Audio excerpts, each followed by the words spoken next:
اگر واقعتاً اسلام میں یا سچا اور سنجیدہ مسلمان جو واقعتاً اسلام کو فالو کر رہا ہے اگر وہ دہشت گردی کو چاہتا تو ہمیں یہ سوال کرنے کا حق حاصل ہے، فی الوقت 2 سال سے زائد کے عرصے سے غزہ اور فلسطین کے معصوم بچوں پر اسرائیل اور امریکہ کی جو دہشت گردی چھائی ہوئی ہے، اس دہشت گردی کا الزام کس پر آئے گا؟ ہمیں پوچھنا ہے، عراق کی مستحکم حکومت میں جہاں صدام کو نشانہ بنا کر 6 لاکھ مسلمان معصوموں کو شہید کرنے والے دہشت گرد امریکہ کی دہشت گردی کا الزام کس پر ہے؟ ہمیں پوچھنا ہوگا، افغانستان کی اسلامی حکومت کو ختم کرنے کی خاطر ظالمانہ فوج مسلط کر کے وہاں ملک کے امن کو غارت کرنے والے اس امریکی دہشت گردی کا الزام کس پر آئے گا؟ ہمیں پوچھنا ہوگا، تاریخ کے اوراق میں پلٹ کر چیچنیا کے مسلمان روس سے آزاد ہونے اور اقوام متحدہ سے ایک آزاد ملک بنانے کا جب ارادہ کیا تو روس کے ظالمانہ قبضے کی وجہ سے معصوموں کے ساتھ جو خون کی ہولی کھیلی گئی اس کی دہشت گردی کا الزام کس پر آئے گا؟ تاریخ میں اٹھا کر دیکھ لیں، ملکوں کو نشانہ بنایا گیا جو خاص طور سے مسلم کنٹری تھے، ان سب جگہ پر دہشت گردی کا الزام کس پر لگاؤ گے؟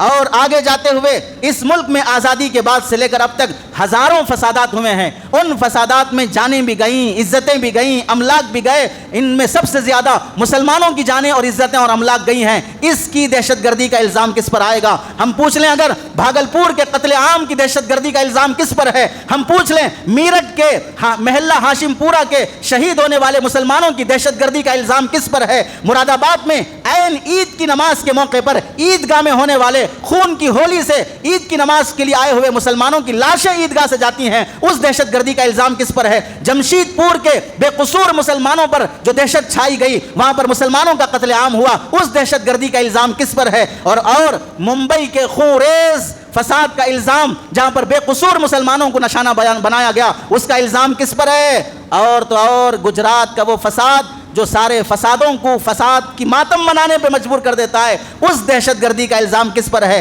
چند سال پہلے دلی کے مسلمانوں کے بازار میں جلائے گئے دکان اور جانوں کو نقصان پہنچانے کا پلان، اس دہشت گردی کا الزام کس پر ہے؟ اور نوح کے فساد کی دہشت گردی کا الزام کس پر لگایا جائے گا؟ مکہ مسجد کے بم بلاش کا الزام کس پر لگایا جائے گا؟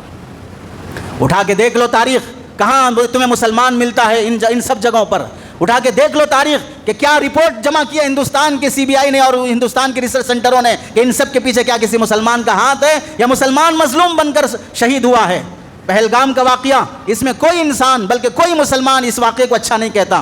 مسلم پرسن اللہ نے، جمعیت العلماء نے اس ملک کے 4 واقعے کی اطلاع ہونے کے بعد 4,500 مسجدوں سے، بلکہ ایک قول کے بارے میں 4.5 لاکھ مسجدوں سے جس جگہ پر اطلاع ہوئی ہر جگہ سے امام اور خطیب نے اس واقعے پر کنڈم کیا اور کہا کہ یہ دہشت گردی ہے، اسلام کا اس سے تعلق نہیں ہے، جو مسلمان اسلام کے نام پر اس طرح کی حرکت کیے ہیں وہ خود مسلمان نہیں ہو سکتے۔ مسلم پرسن اللہ ایک مہم میں ہے اور تھا کہ اوقاف کی حفاظت ہو، حکومت سے مطالبہ ہو۔ جب اس واقعے کی اطلاع ہوئی تو مسلم پرسن اللہ نے اسلامی روایات پر عمل کرتے ہوئے کہا کہ ہمارا اپنا کوئی مر جاتا ہے، اسلام میں 3 دن ماتم منانے کی اجازت ہے۔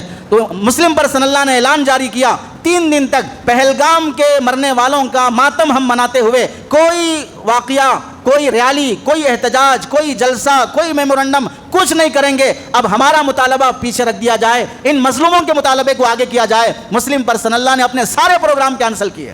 اگر مسلمان اس کا چاہنے والا ہوتا، اس کا شیدائی ہوتا، اپنے دھن میں لگا رہتا، ماتم نہ مناتا، اپنائیت نہ کرتا، مطالبہ نہ کرتا کہ جس نے کیا اس کو مجرم کو سزا دی جائے۔